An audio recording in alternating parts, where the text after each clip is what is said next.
Hi everybody, welcome to Factorial webinar. I am Bernat Farrero, I'm the Chief Revenue Officer at Factorial, and today I'm going to be talking about how to enable remote work in your teams, or how to manage your companies in times of coronavirus.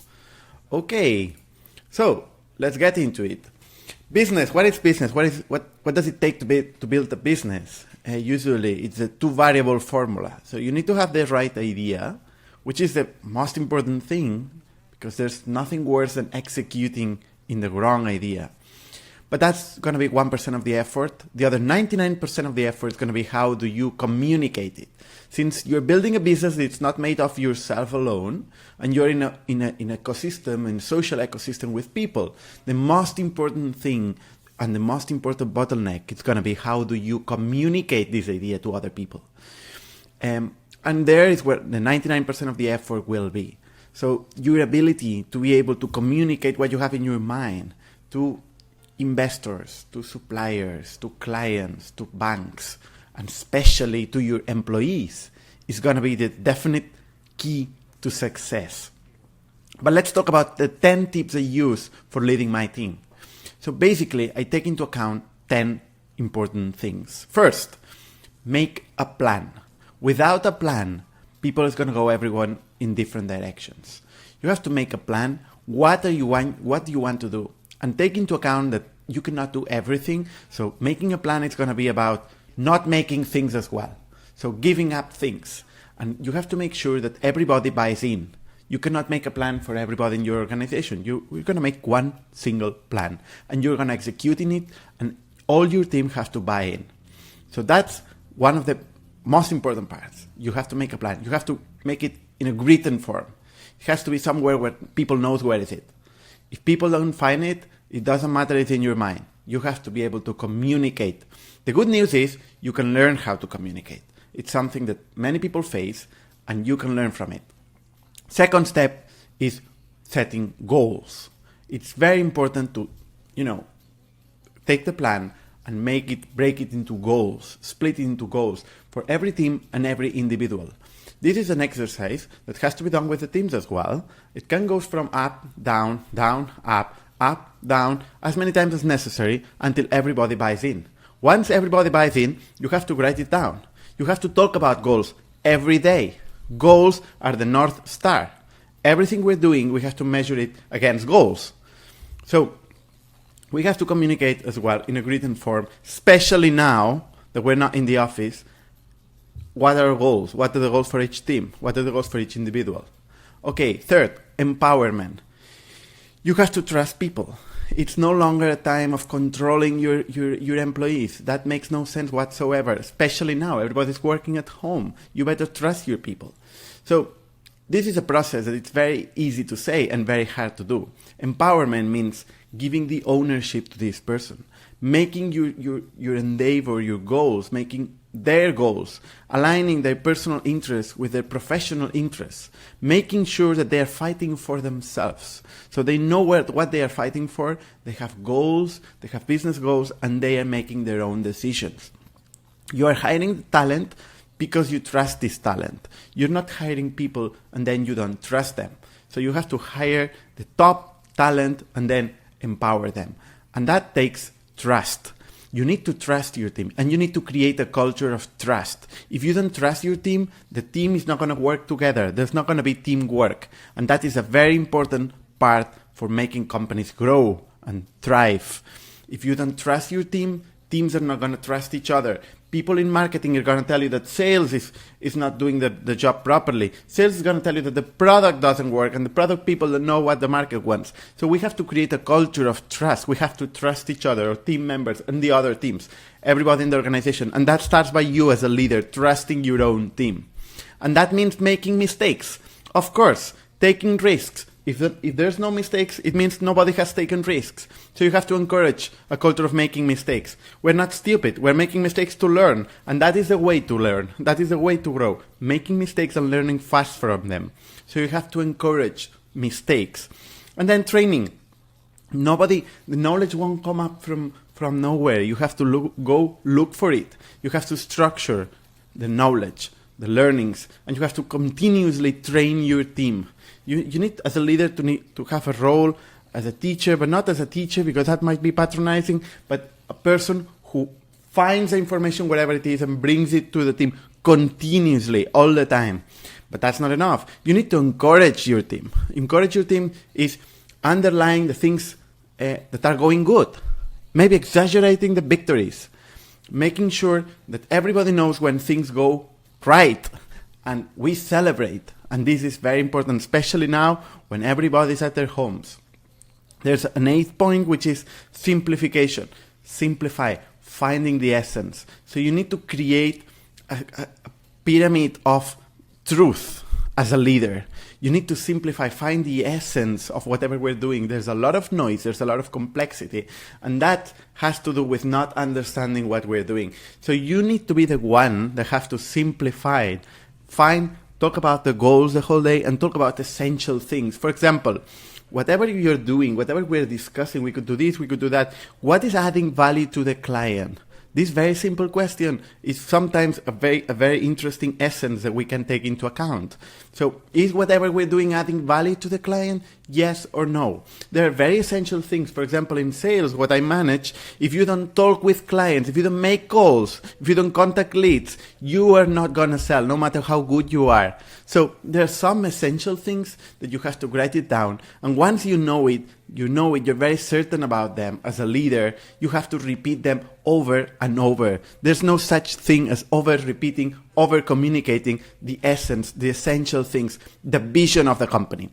9th, metrics. If you don't have metrics, if the company, whatever you're doing, you cannot be measured, you cannot have it in somewhere that people can check, nothing is going to happen. I mean, there's not going to be truth. There's just going to be opinions. So you need to have data. You need to have it, and you need to expose it so everybody can have access to it. 10th, last, every learning, every new thing that's going on in the organization and that is generating knowledge for us, you have to structure it. You have to can it. You have to organize it and put it somewhere where people can access it. The faster you can get new people to learn everything, all the mistakes that we've done in the past, and they can get access to a structured knowledge of whatever we're doing in the organization, the faster your company is going to grow.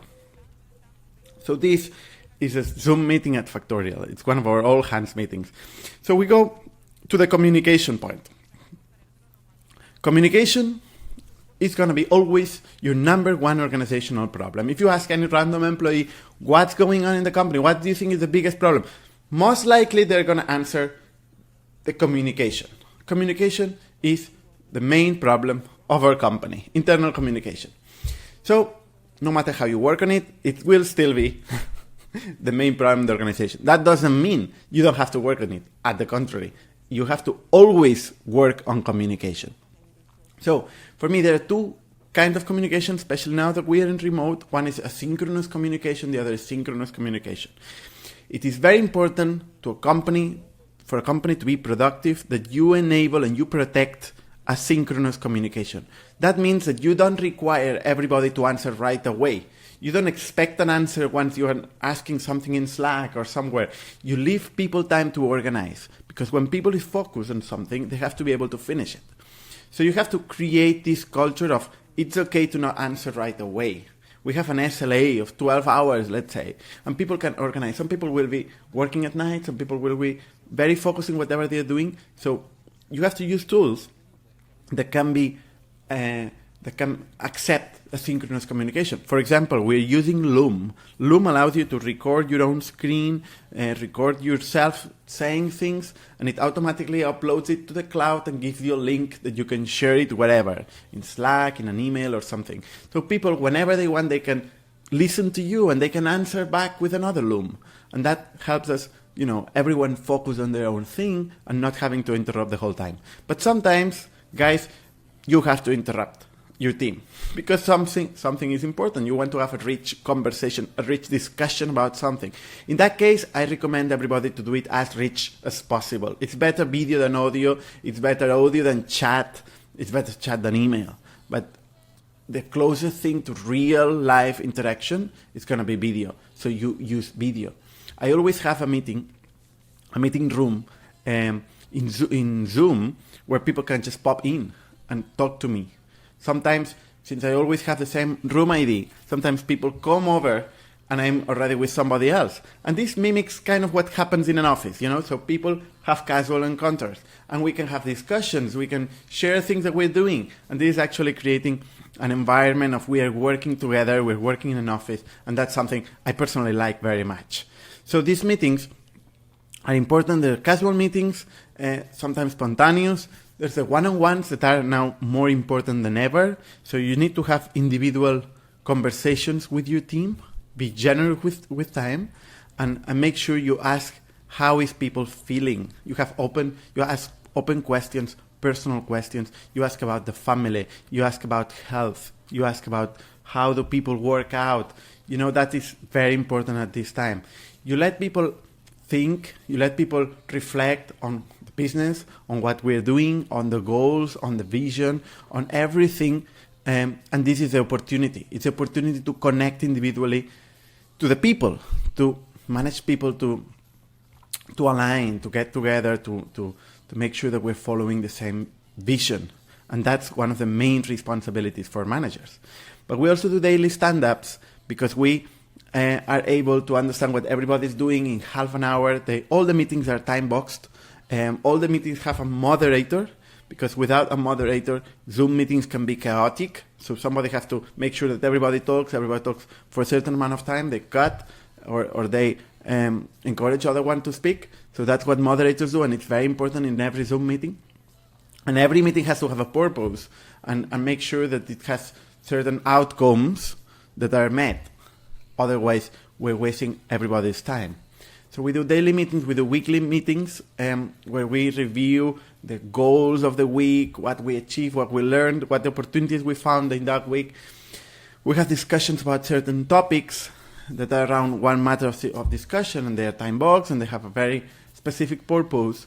And then we also keep having this informal afterwards where people gather and meet after work, and then with a beer or whatever, and there are Pictionary games, there are discussions about things. It doesn't have to be work, but it makes people connected, and it helps loneliness, which is one of the biggest challenges, we'll talk later, of this situation. Finally, I like people to share wherever they are working. It doesn't matter if it's a table full of flatmates that are working at the same time. It doesn't matter you have your kid or your pet around. You better be clean with it. Come clean with it, because it's going to interrupt at some point. So you better share what's your situation. I don't like Zoom virtual backgrounds. I hate them, actually. Okay, so let's move on. It's very funny. I found this in Fast Company, in the Fast Company article, in which was talking about the 1919 Spanish flu, in which the Bell Company was advertising, don't worry, we have the infrastructure, you're going to be able to talk with your friends no matter you are in quarantine. But guess what happened? When everybody started using the phone, the lines collapsed and nobody could talk with anybody. And actually the Bell Company was asking people, begging people, please don't use the phone. But this didn't happen this time. So we have a perfect infrastructure to work remotely. We've been working remotely for years now. And actually the Zoom system scaled from 10, if I'm not mistaken, from 10 million people to over 200 people. And it works just fine. That's the advantages of the cloud. So let's make sure we take profit of it. So let's talk about building a digital office, which is something that every company has to do. How do we recommend companies to build a digital office? Well, we at Factorial are helping on this part, are helping on all these blue line items that I'm listing here. And I'm going to show you how to solve it with Factorial. Of course, you can solve it with other tools, but I'm going to talk about how we use it, how we solve it in Factorial. Then I'm going to also talk about other areas where Factorial is not working, sales and marketing, product technology, finance, and I'm going to tell you how we use it internally at Factorial. Okay? So this is the employee portal. This is where everybody have a place, a reference place, what's going on in your company. So you can see here all the announcements that the company is doing. Unfortunately, these days the announcements are not so good. There has been some temporary layoffs, etc. But here is where you can review what's going on in the company, what are the events, who's working today, who's not, everything that has to do with the company, with the company communication. Your task, if you have something to sign, if you need some information about you, it's gonna be all here. Then you also have an employee directory at Factorial where you can check who's who. Now it's particularly difficult to know who are your colleagues, who are you working with. So you can make sure that you know all the teams, everybody who's working in the organization, you know the chart and everything has to do with everybody in the organization. You can see also the time off, you can request time off, you can track your time and attendance. Remember that in Spain it's a mandatory, for example, and in Europe, in France, in many countries, it's mandatory to keep track of the time being worked. So here you can see who's working and who's not working. You can time track through the very easy app, and you can make sure that you have your hours every day. You can schedule your hours in the platform. So also you have all the documentation here where you can check all your contracts with all the history of changes and everything. For example, here you can see this version of the contract changed the amount, or it changed the duration, or it changed whatever. You can see everything in one single place. All the employee information is in one single place. You can sign the contracts digitally. You don't need paper anymore. You cannot have paper anymore. So we can have all digital copies of everything, and you can sign contracts digitally. We can also collaborate on the hiring process. We offer a multi-stage collaborative hiring CRM, in which allows all the candidates to be stored and be assessed in one single place, and then choose whether one way to work with us or not. Then we also have a task management system that helps the HR managers and everybody who's a manager or has certain responsibilities over employees to follow certain steps. For example, in onboarding an employee, offboarding an employee, and this is very important right now because we have to make sure that we don't forget anything in the step of onboarding or doing some tasks with employees, for security reasons, privacy reasons, and so many others. So this is also the performance part. So it's now an important moment to do performance review of your employees, to make surveys, to make sure that everybody is aligned, everybody is connected, people to review their own teams, their own managers, how are they feeling. So this is also a functionality that we are offering at Factorial. We are also offering the functionality of reporting, which is the driver for our decisions. So once we have all data in one platform, and that is what Factorial is helping, you can actually mine this data and find out, for example, this is the real case of Factorial. We're hiring people. So we were 58 people in March, and now we're 75. So we're really growing in numbers. And you can see here the average age of the company, the nationalities. You can see the team diversity. Everything that has to do with your employees, what's going on, the salaries, everything, you can mine it and report it.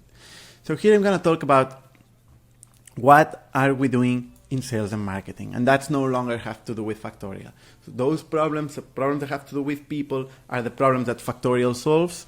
But now I'm also going to talk how were we solving sales, marketing, and support. I happen to manage sales and marketing. So what we're using in sales and marketing is a very accessible and collaborative budget, and this is important. It's not something written in stone. It's something that people can challenge all the time as soon as we have new information, and it's where we are allocating every euro that we have to spend in marketing and sales, and we are all connected. For example, if you're spending some money in France in content or a PR campaign, it's going to have an effect on sales, it's going to have an effect on acquisition. So everything that we do in terms of go-to-market is in one single place connected, and you can see the consequences of moving €1 from one channel to another.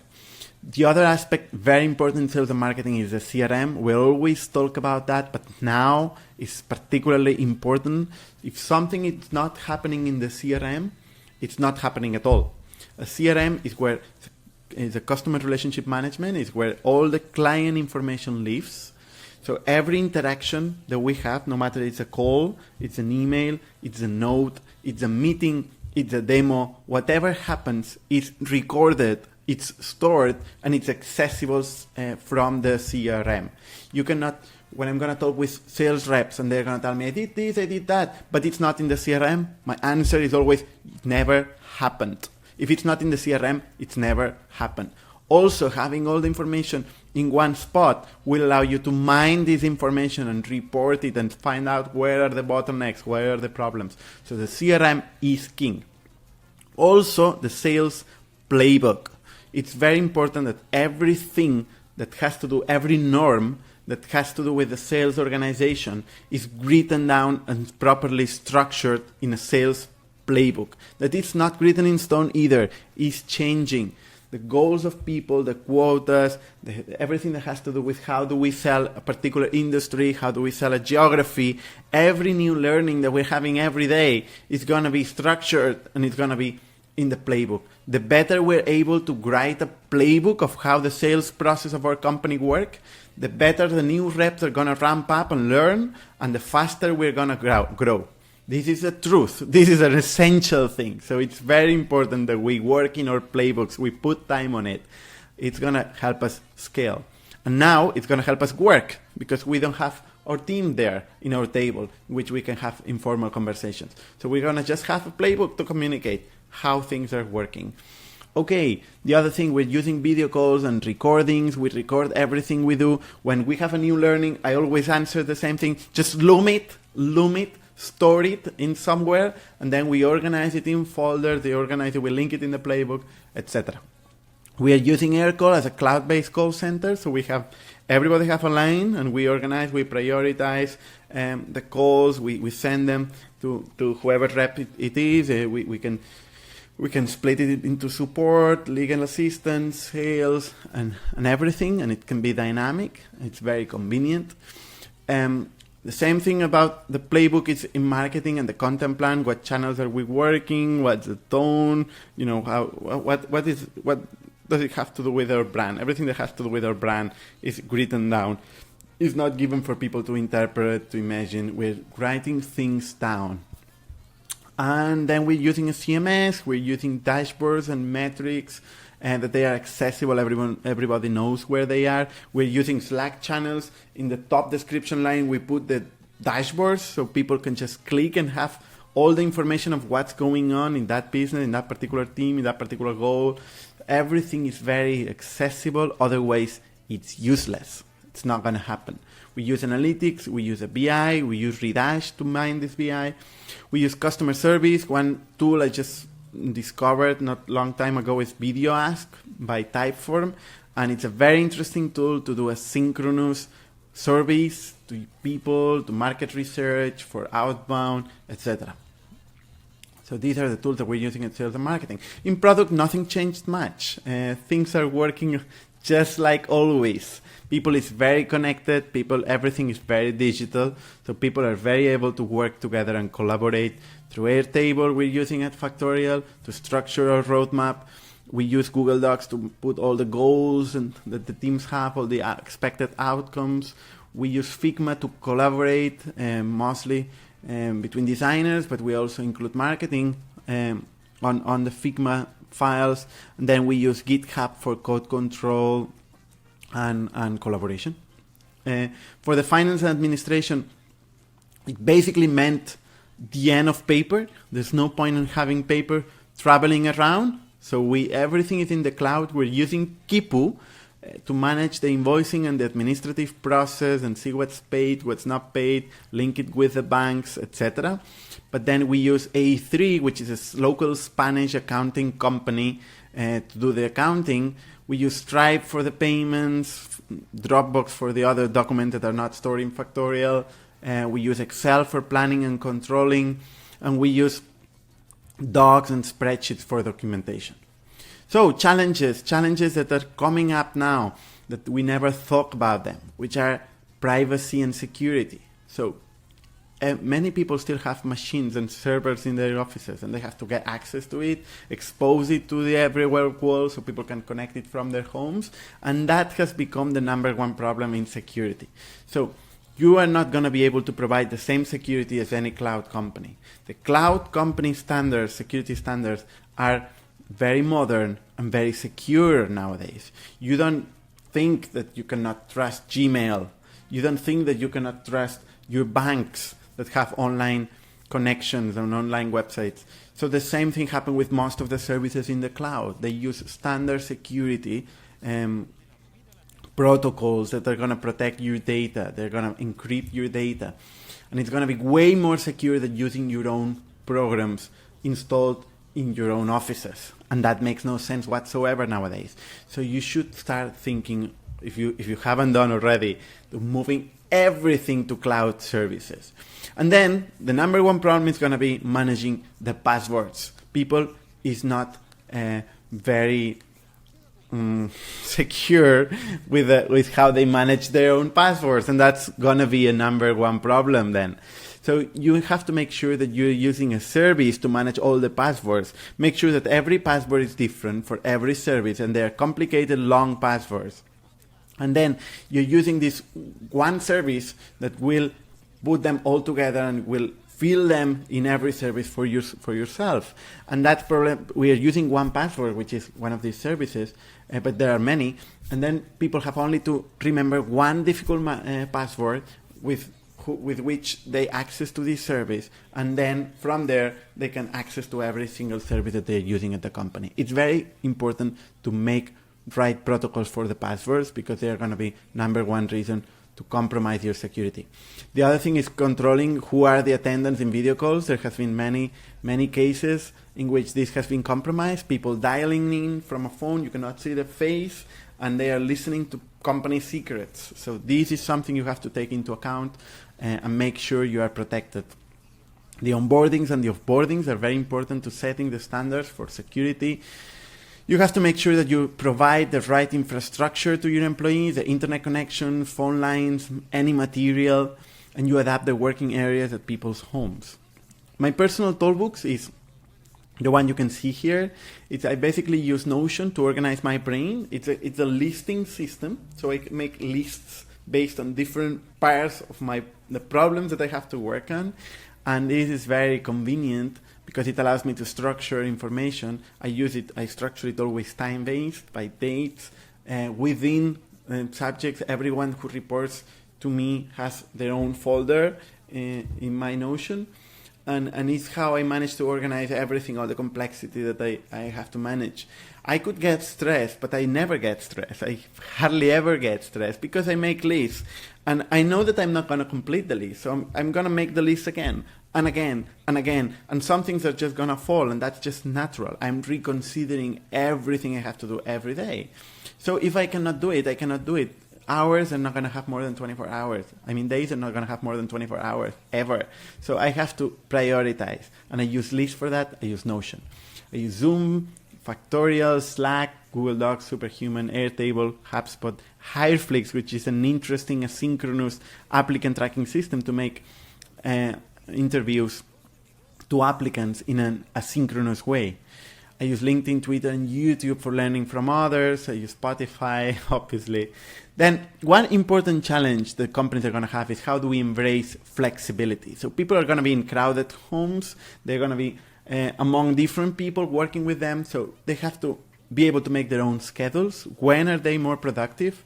And they have to be able to work whatever way they find themselves more productive. And you have to be flexible as a team leader, as a company, because there's no other way around. That's how it's going to work. You cannot set rules in your office anymore. So you have to be flexible. You have to make sure that you can work in a flexible way, in a synchronous way. And you have to tell people, look, you need to find time to think. It's not about doing tasks, what we're doing here. We have to be able to think, to give ourselves time to think what we're doing, to prioritize, because otherwise we're going to start stressing. We have to build ourselves a working space, make sure that we allocate slots for working, and then we are working on those slots, if that's possible. And we still have to have time for ourselves and work out and do healthy stuff, even if we're closed at homes. We have to find this time. We really have to find this time. And this is going to be for the benefit of the persons, but also for the company. If we are not feeling healthy, if we're not feeling mentally healthy, we're not going to be working properly. The other thing is loneliness. So people who are not in crowded homes, they have the opposite problem, which is they feel lonely. There's more than a month, 5 weeks now alone. That is my case, my particular case. And people get stressed at home. They feel lonely, and nobody talks about it. Everybody thinks it's their problem. Everybody thinks about their lives. And you know what? Most people is feeling exactly the same. So it's a perfect opportunity to talk about this, talk about how you're feeling with other people, because you're going to find out that everybody's in the same situation. It's a good time to meet old friends, make new friends, talk about life. I mean, everybody's going to be very open to do it. But it's also a very important time to work out, to learn, train, find about new hobbies. Stop reading about coronavirus. It's going to drive you mad.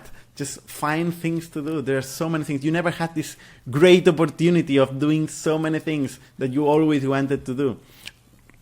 I, for example, found out about plants. I never cared about plants. Now I'm learning about plants. I'm taking care of them.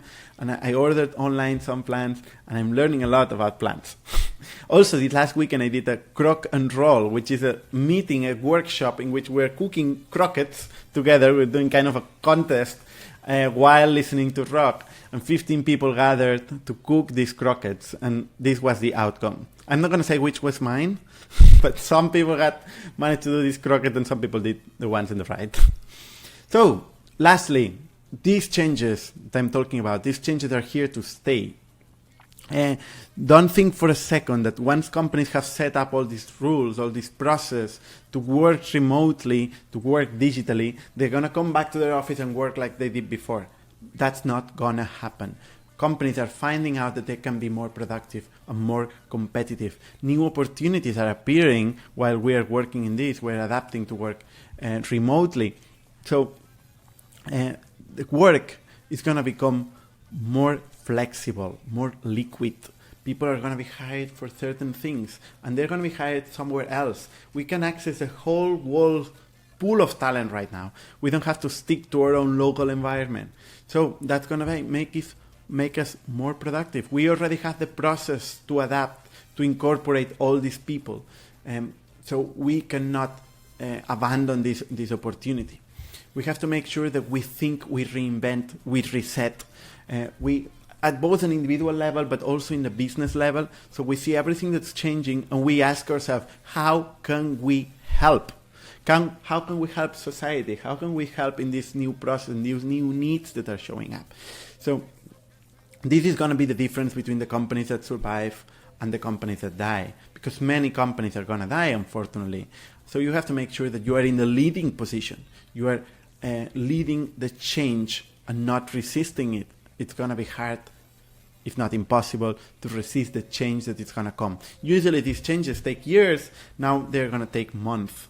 So we have to be in the leading position. We have to take profit of the new opportunities such as e-commerce, healthcare, games and entertainment, coaching, training, remote education, flexible offices, decoration, you name it. There's so many things that are appearing, and we have to make sure that we take profit of it. Finally, everything is getting digital, which means every supplier that we have is going to be digital. Every client that we have is going to be digital. We can connect things. We can automate everything that doesn't add value, and we can focus on the strategy, on thinking, on the ideas, on thinking how to be better, how to make better decisions. Once we have data, we can mine data. And it's very important to do so and to think about that. There's no longer administrative tasks when everybody is digital. So we can just connect process and they happen by themselves. So we have to understand that this new whole ecosystem will be digital, and we have to lead the digital change. So this is all for today. I hope you liked my webinar, and I will be here to answer every question that you have. Thank you very much.